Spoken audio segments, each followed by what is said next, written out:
Hello, my name is Charlene Cormandy, and I am here today to lead our Module 2 of our 3-module training on America's Water Infrastructure Act. And in Module 2, we're going to be focusing on the Risk and Resilience Assessment requirement of OWIA Section 2013. And so some of you might already have some knowledge of this. Some of you might be involved in asset management. Others may have been involved in the development of a previous vulnerability assessment from the Bioterrorism Act of 2002. And this training is going to help you take that knowledge that you may or may not already have and then apply it to complete the new requirement for the Risk and Resilience Assessment under OWIA Section 2013.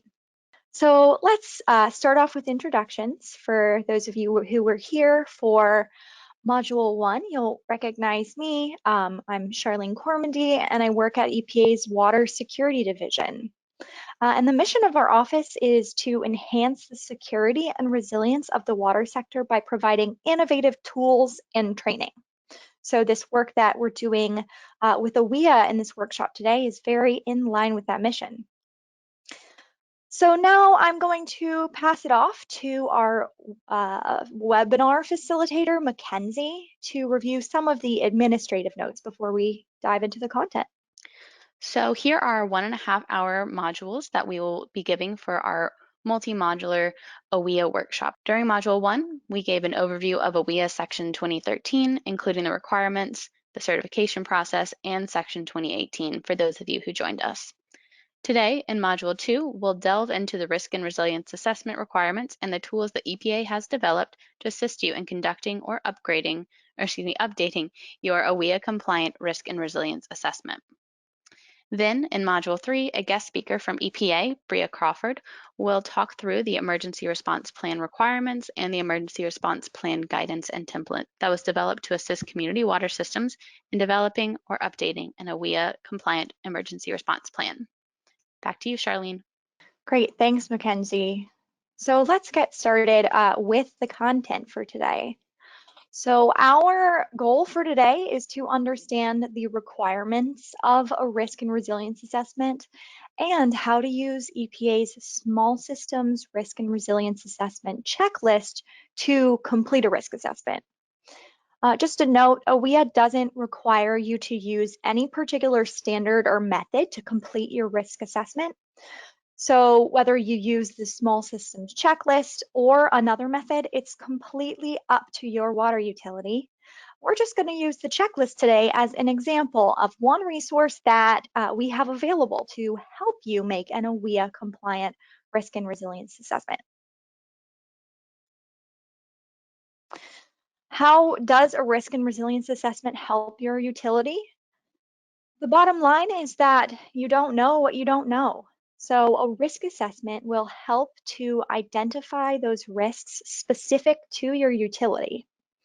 And then knowing the types of risks and the potential for those risks is crucial for developing plans to prepare for those risks. For natural disasters, you can use data from your area to determine the likelihood of events like hurricanes, flood, things like that.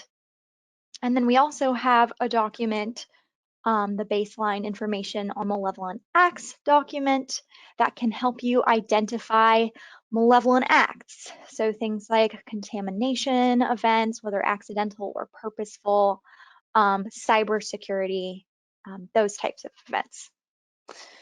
So you can look through those threats to decide on which ones are most relevant to your utility. And then once you know all of your risks, you can put measures in place to mitigate those risks and make your utility more resilient. The value of the risk assessment is to help you prioritize projects that you will invest in at your utility to build resilience to your biggest threats. And here are the requirements for a risk and resilience assessment as laid out in OWIA Section 2013. If you serve a population over 3,300 individuals, then OWIA Section 2013 applies to you, and it requires that you complete a risk and resilience assessment.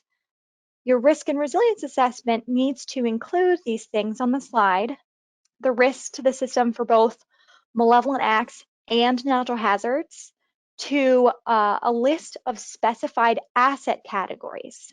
And so the resilience of pipes and constructed conveyances, source water, water collection and intake, pre-treatment, treatment, storage and distribution facilities, electronic, computer, or other automated systems, monitoring practices of the system, things like sensors, laboratory resources, sampling capabilities, for example, financial infrastructure of the system, which are things like billing and payment and account systems, along with third parties that are used to do these kinds of services.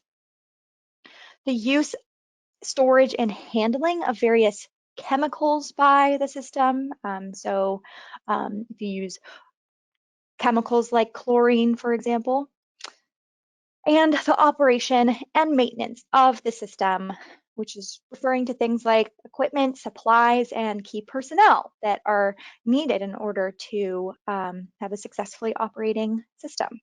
Then there's this optional one here. The assessment may include an evaluation of capital and operational needs for risk and resilience management for the system. But again, that one is optional. And we're going to become way more familiar when we go into our breakout groups with this list of asset categories.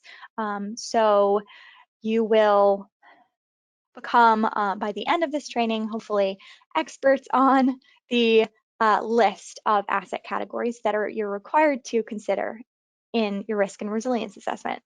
Also, the risk assessment should consider and address risks at any consecutive systems that could impact your water system. So keep that in mind if you are a consecutive system.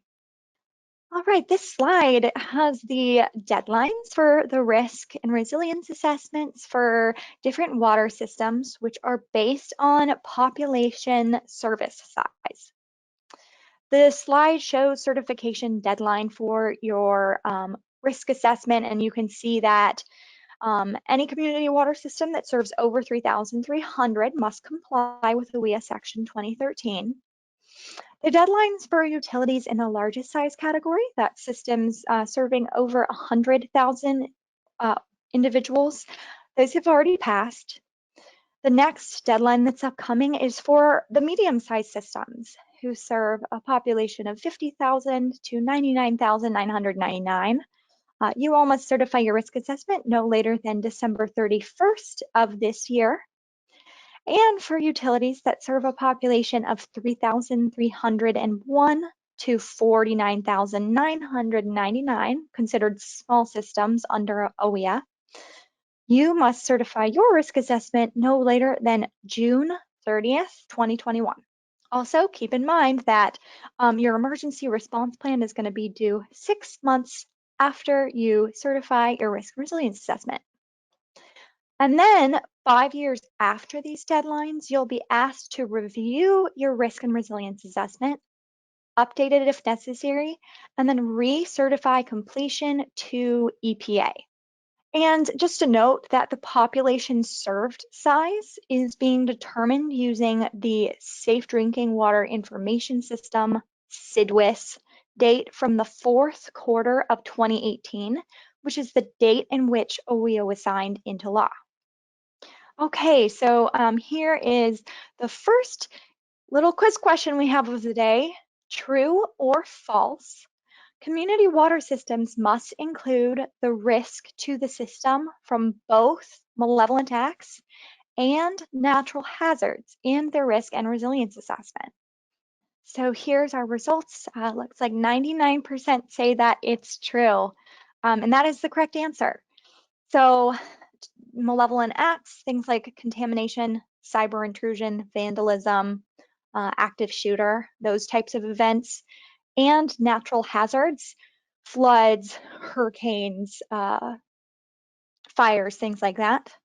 They both need to be addressed in the risk and resilience assessment. And this is different from the vulnerability assessment that some of you might have done for the Bioterrorism Act of 2002, which OWEA now replaces. Because the Bioterrorism Act, it only asked community water systems to consider intentional malevolent acts, now OWEA is requiring both. So now that you all know the basic requirements of a risk and resilience assessment, how do you get started? It can take several months to complete, just depending on the size of your utility. So please don't delay in getting started with this process.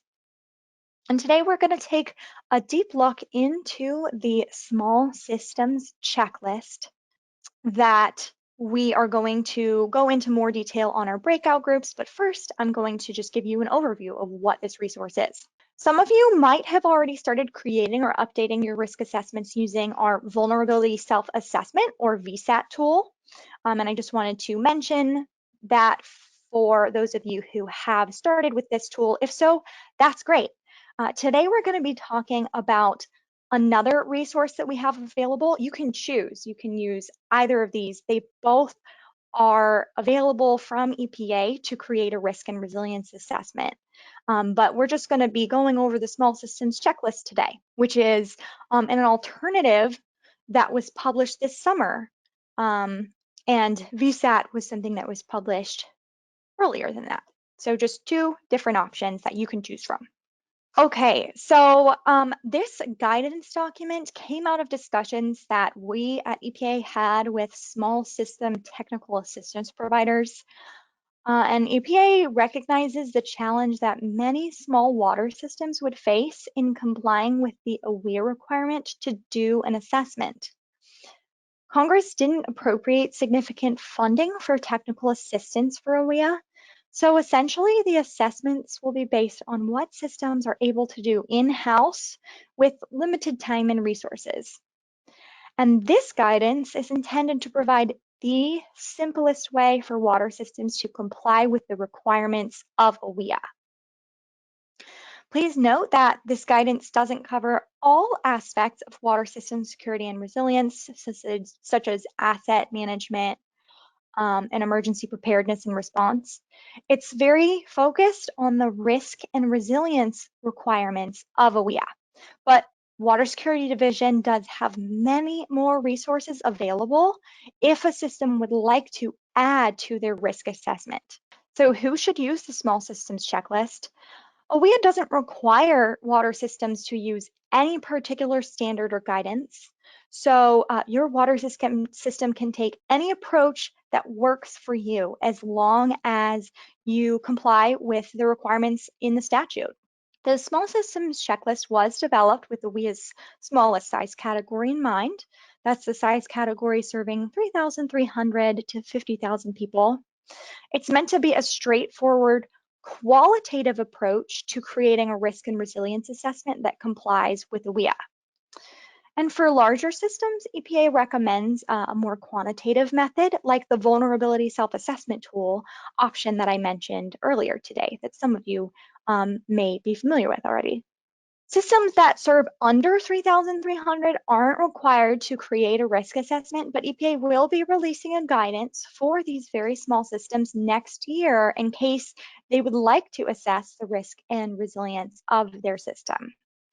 So again, we have these two resources available. We designed them with certain size populations in mind, but you're free to use whichever resource you think is best for your utility, no matter what size you are. So the checklist has 10 sets of tables that can correspond to the 10 asset categories that are in OWEA. In each set of the tables, you would do the following to complete the risk assessment. First, you select the malevolent acts and the natural hazards from the table that pose a significant risk to the asset category at the community water system. And you can always write in malevolent acts or natural hazards if one of EPA's pre-written suggestions is if you are interested in something besides those pre-written suggestions. Just a note here, the baseline information on malevolent acts relevant to community water systems document from EPA provides additional information and resources to help you with the malevolent act decisions for which ones you want to look at when you're going through your checklist. So that's the first step. You go through EPA's pre-done tables and you check off the threats that are most relevant to your facility. Then, for each threat that you identify as a significant risk, briefly describe how it could impact the asset category at the community water system. And you can include major assets that might be damaged or disabled, water service restrictions or loss, and public health impacts as applicable. And so you check off the natural hazards you're concerned about, and then you write a description that is for your particular utility and the way that that natural hazard or malevolent act could negatively impact your facility. And please focus on identifying the impact on critical assets. By critical assets, I mean assets that have a significant economic or public health consequence. Don't try to address the impact of every single asset that exists at your water system. That would get overwhelming very quickly. We want these to be focused risk and resilience assessments that are targeted to the assets that are most critical to the functioning of your individual system. Here is a list of the malevolent acts and the natural hazards that could negatively impact water systems that EPA suggests water utilities consider when creating the risk and resilience assessment. And again, if there's something you're interested in that's not on here, you can always add more. There is room in the checklist to add your own. And then this is what the first page of the checklist looks like. On the cover page, you just fill out basic information for the water system. And here is an example of the first table, Table 1A. So at the top, you'll see that the table states the asset category. And this table is looking at physical barriers, which refers to physical security at the water system. The water system would check off any of these malevolent acts in the left-hand column that they believe could cause a significant risk to the system. And then in the right-hand column, write a description of the impact that it could have on that given asset. And here's Table 1B. This one, you'll see it follows a similar format as the first, but now it's asking for natural hazards instead of malevolent acts. So you go through the same process, check off if you're concerned about hurricanes, you check off that box and then write a description to have some more details about what particularly you're concerned about that a hurricane could do to the physical barriers of your system. Okay, so there are 10 tables like that, and those are all required.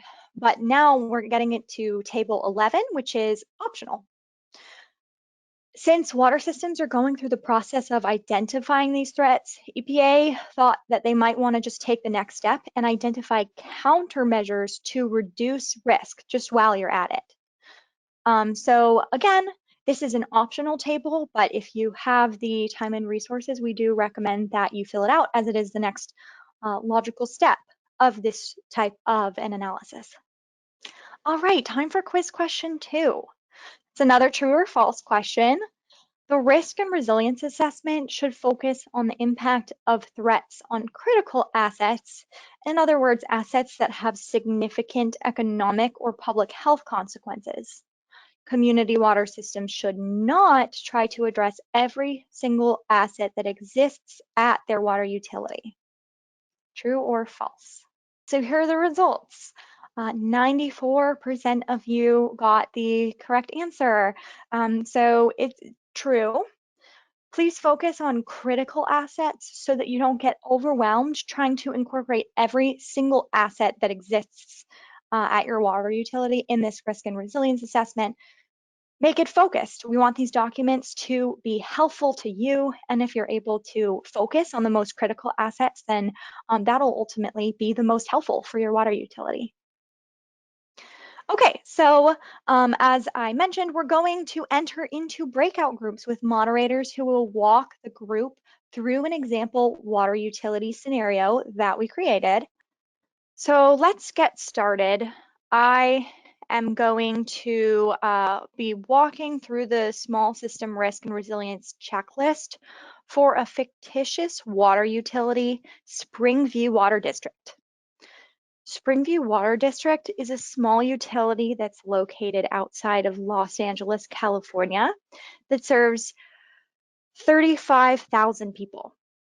Springview Water District went through their inventory and chose their most critical assets to consider while they're working through the checklist. And here's the assets that they decided were their most critical assets on the slide. They have 8 pumping stations, a supervisory control and data acquisition SCADA system, water treatment plant, and IT business and financial systems. So before we jump more into Springview Water District and the process that they go through to fill out the risk and resilience checklist, here's a recap of what we learned in the last presentation, where I gave an overview of the small systems checklist. The small systems checklist provides an organized way for you to present risk and resilience assessment analysis in previously created tables. So if you walk through each part of the checklist and fill out the necessary tables, then your risk and resilience assessment will be compliant with AWEA, since the 10 tables correspond to the 10 categories of water system assets that water systems must consider under AWEA Section 2013. Each table represents an asset category. Blue tables are for malevolent acts, green tables are for natural hazards, and then the rows of the tables correspond to pre-written malevolent acts or natural hazards that could negatively impact that asset category. Also, at the bottom of each table, there's an others column for you to add your own threats that could specifically significantly impact your specific utility if you're interested in something that isn't one of EPA's pre-written suggestions. Here is the first page of the template. It asks you to fill in some information about your water utility and the staff members from the water utility or a consultant if they helped, who worked on putting together the risk and resilience assessment. So you can see that Springview Water District has their PWS ID number here and the name of their analysts, Piper Leak and Phil Turr. Now it's time for Springview Water District to select threats to assess throughout their risk and resilience assessment. The assessment is meant to help your water utility prepare for the most likely highest impact threats. And in order to identify such threats of malevolent acts, we recommend that you focus on those that we know are widespread throughout the United States. For example, cyber attacks are a big one. Also, look at examples that can exploit vulnerabilities or weaknesses at your water system. So if there are any known gaps in security, both physical and cyber security, that you can take that into consideration when selecting which malevolent acts to include in your risk assessment. Also look at acts that have the potential to create significant economic loss or adversely impact public health. So the idea here is to prioritize the biggest threats that could cause the most economic and public health impacts. You don't need to go through every single possible threat that could ever happen. Just find the ones that you think are most important for your utility. And then on the natural hazards ends of things, we recommend that you focus on selecting natural hazards that are prevalent in the area where your water system is located, that could affect water system infrastructure that you know is already vulnerable, and that have the potential to cause significant economic or health impacts. Again, same as those malevolent acts. So here are the malevolent acts and the natural hazards that we chose for this hypothetical example for Springview Water District. First, we're going to look at how a 100-year flood event near Springview Water District could impact their water system. After that, we'll look at a cyber attack on process control systems. Then we're going to look at another type of cyber attack. This time it's one that's targeted at their business enterprise systems that coordinate the accounting, finance, and other crucial processes for operating their water system. And then finally, we'll look at how a viral pandemic could affect water system operations. Please note that we're going to be taking a limited look at these events. There are many more assets and threats that could be considered, and we recommend that you visit our website for resources that can give you more in-depth look at water security considerations related to specific events of interest to your utility when you create your risk and resilience assessment. So we have more information on cyber attacks, floods, and pandemic to help you get the information that you need as you're filling out your own risk assessment. These 4 examples were chosen to illustrate how to fill out the checklist, but your utility might select a longer list of threats to consider that aren't in our hypothetical Springview Water District example. There are other equally important threats in your region that you might want to address. And again, our website has those resources that can help you get that information. Okay, so our first hypothetical threat that Springview Water District chose to consider is the threat of a 100-year flood event happening. Springview Water District is located next to the Winding River, and that's where it draws its source water from. And they're concerned that if they get a 100-year flood, it could damage electrical components of their water quality monitoring equipment, which is currently at ground level and isn't elevated. This could disrupt their monitoring of their finished water leaving their facility. On this slide is a list of the 10 assets that water systems must consider that are stated in the law, Section 2013 of OWIA. So Springview Water District, the process that they would need to go through is to look at these 10 asset categories and think to themselves, which of these assets could a flood impact and which one are we most concerned about? And here is the asset category that Springview Water District chose to use in this example. As we mentioned earlier in the presentation, risk and resilience assessments should look at threats that pose a significant risk to the system. And Springview Water District determined that a flood could pose risk to their monitoring practices because, as I mentioned earlier, they don't have their monitoring equipment elevated right now. So that's something that they were particularly worried about. On the slide, I've bolded the words that you will see match up to the language that's used in the small systems checklist. Flood is a threat, and monitoring practices is the asset that's impacted by that threat. So that's what you're doing in the risk and resilience assessment. You're pairing assets and threats. And we can use table 7B of the checklist, which is the table for monitoring practices. Here is table 7B. So the district checked off floods as a significant natural hazard of concern. And then they described their concern that a 100-year flood could damage their electrical components for their online water quality monitoring equipment, since it's not currently elevated. With a checked box and a written description, we have completed a qualitative assessment of the risk of a flood on monitoring practices for this utility. When your system's creating your risk and resilience assessment, you might want to add more than one checked box and description to a given table, but for the sake of time, let's move on to some of the other required areas of the assessment. So let's move on to look at the details of a cyber attack on process control systems.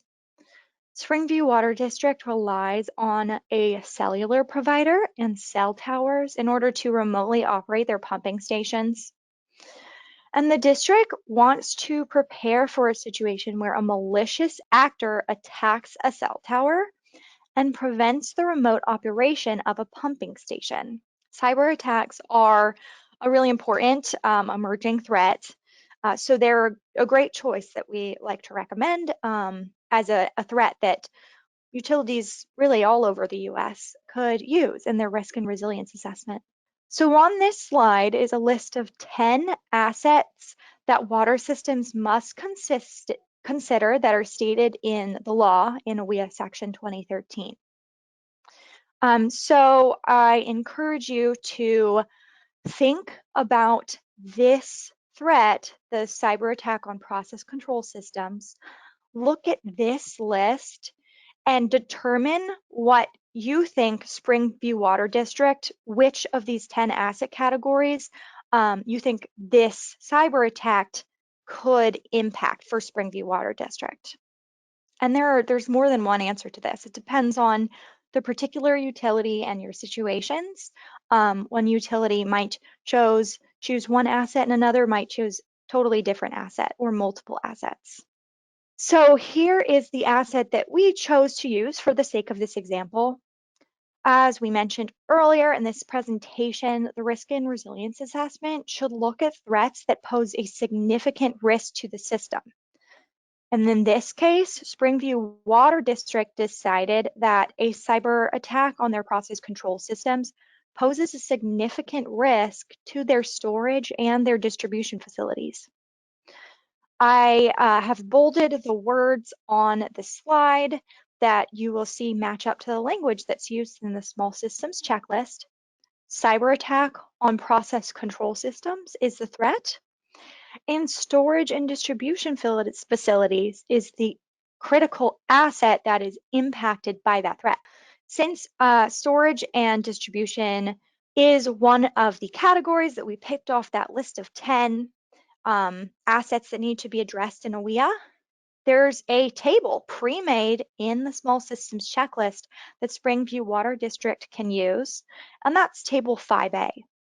So we'll use table 5A to look at the effect that this type of a cyber attack could have on Springview Water District's storage and distribution facilities. Here's what it'll look like when Springview Water District fills out table 5A of the small systems checklist. You can see that the district checked off cyber attack on process control systems as the type of malevolent act that they believe could significantly impact their utility. And then in the right-hand column, they wrote a description about how cyber attack could negatively impact their process control systems.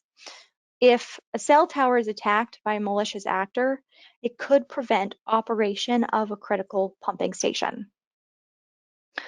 With a checked box and then a written description to give more specifics for that utility about why you checked off that particular threat.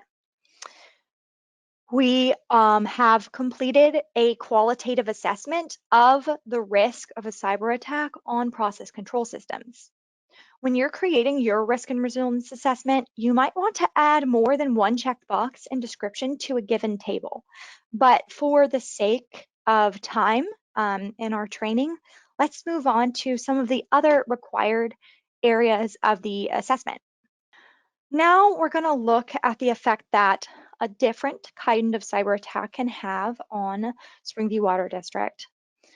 A malicious actor could launch a ransomware attack that propagates through the district's local area network, preventing the district from being able to communicate with their customers and access their financial systems. Also, the cyber attack could have an impact on the local area network, like lab equipment and other work order systems. And here again is the same slide that I put up earlier, just a reminder slide about the 10 asset categories that OWEA Section 2013 requires community water systems to consider. So just like last time, I encourage you to think through this cyber attack that I described on the last slide, and think about which of these asset categories could be impacted. Here are the two asset categories that we chose to focus on for this Springview Water District fictitious example. So Springview Water District decided that a cyber attack on their business and enterprise systems poses a significant threat to their electronic, computer, or other automated systems and their financial infrastructure. The small systems checklist has a table that Springview Water District can use to look at the effect that this cyber attack could have on these assets. And those two tables are Table 6A and Table 6B. So let's take a look at what it'll actually look like in the table. So this one's Table 6A. You see that Springview Water District checks off cyber attack on business enterprise systems. Then they wrote a description of how a ransomware attack could impact their business enterprise systems in the box to the right. And then they also wanted to look at Table 8A. So again, the district checked off cyber attack on business enterprise systems and then described how the cyber attack could affect financial infrastructure. On to our next example, let's look at how you would enter a threat that's not one of the pre-written suggestions in the template. Our example focuses on a threat that's very much on all of our minds right now, a global pandemic.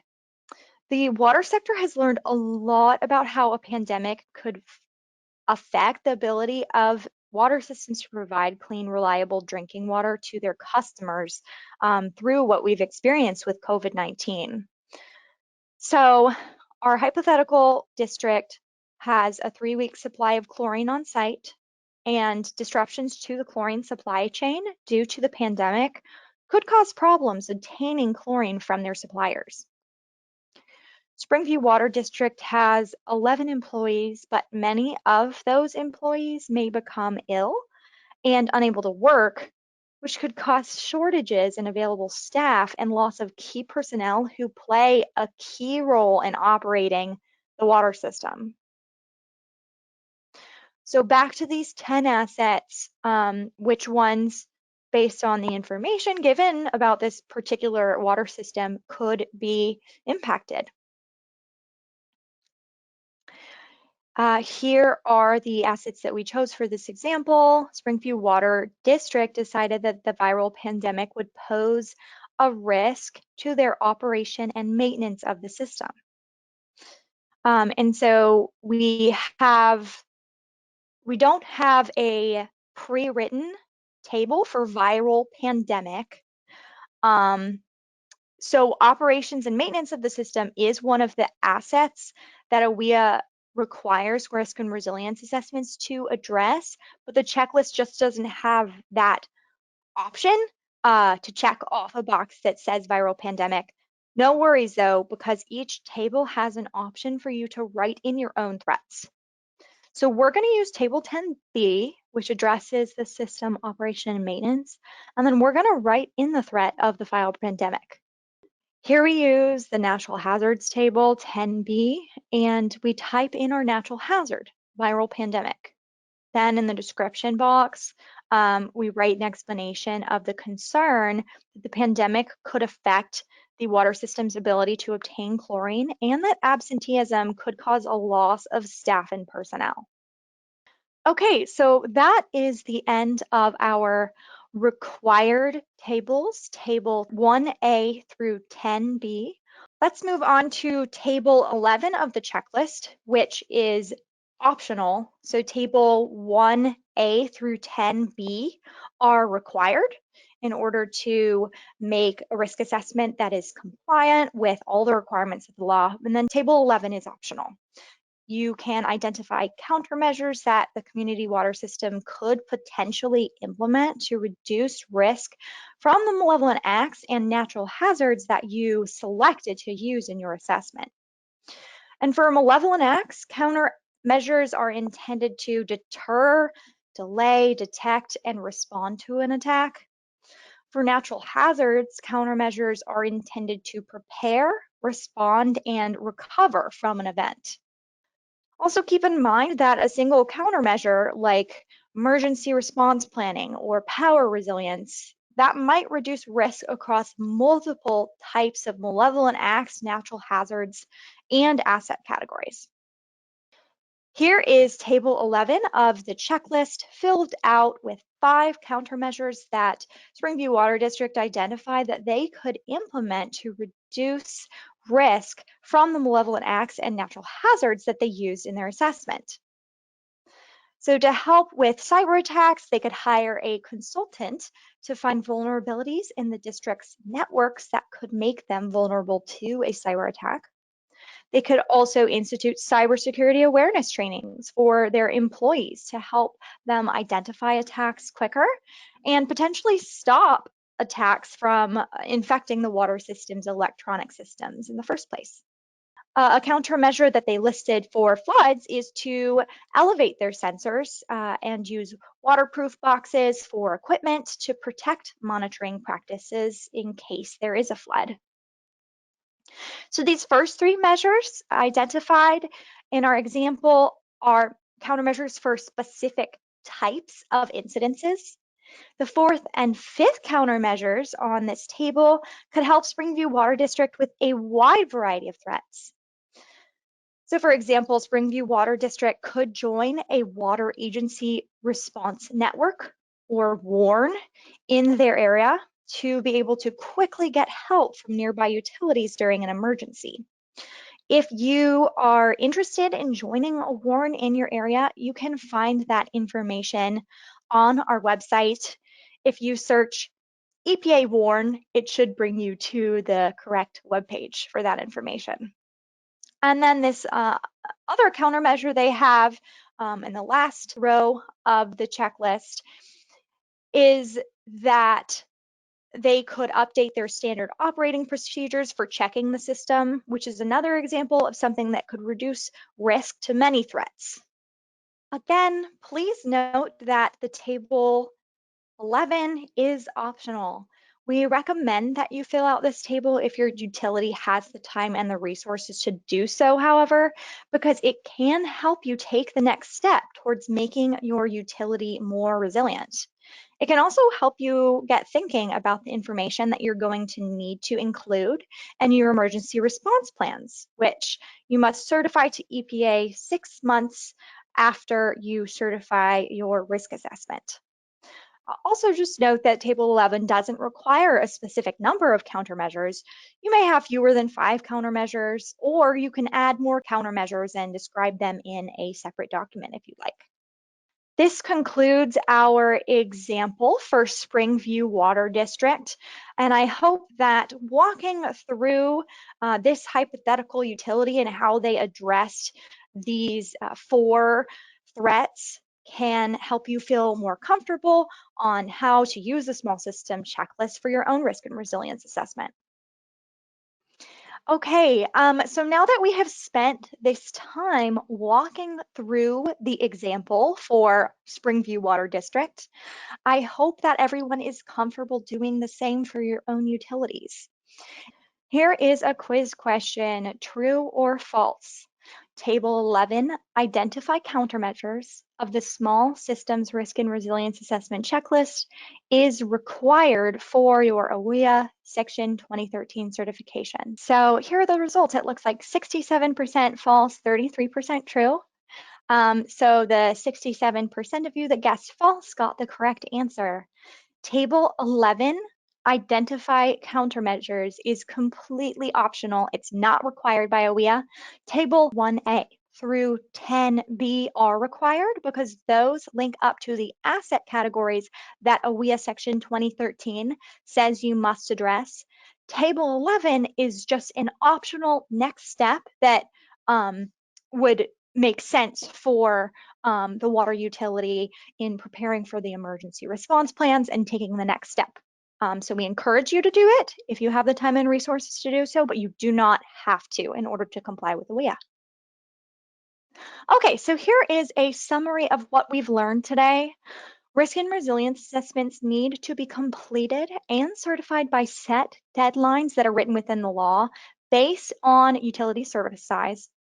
For utilities in our medium-sized population category, 50,000 to 99,999, remember that you must certify your risk assessment no later than December 31st of this year. And utilities in the small size category, 3,301 to 49,999, you must certify your risk assessment no later than June 30th of 2021. So keep those statutory deadlines in mind. So for more summary points, the old vulnerability assessment from the 2002 Bioterrorism Act is now replaced with the new risk and resilience assessment from OWIA. So for those of you who are involved in the bioterrorism vulnerability assessment, make sure that you're looking at OWIA and the new requirements that have been added on top of the ones that were required in the Bioterrorism Act. OWIA Section 2013 expands the risk types addressed in a public water systems assessment to include risks of natural hazards and malevolent acts. So that's an example of the difference between the Bioterrorism Act and the OWIA. Make sure that you're including natural hazards as well as the malevolent acts in your OWIA risk and resilience assessment. Community water systems are required to evaluate the resilience of their current physical infrastructure and their management practices, including financial capacity to respond to these risks. Then, based on the assessment, water systems must develop an emergency response plan that addresses the risks that we came up with in our risk and resilience assessment. So the risk and resilience assessment is going to be used for the next part of OWIA, which is developing or updating an emergency response plan. And we're going to go way more into detail in that for Module 3. And the Small Systems Checklist is a resource that is available to you, and it's designed so if you fill it out, your risk and resilience assessment should comply with OWIA. Also keep in mind that you must recertify your risk and resilience assessment and emergency response plans every 5 years. Here's just our final slide. Feel free to reach out to us at dwresilience@epa.gov if you have any questions. Oh, and again, here is the link to that website.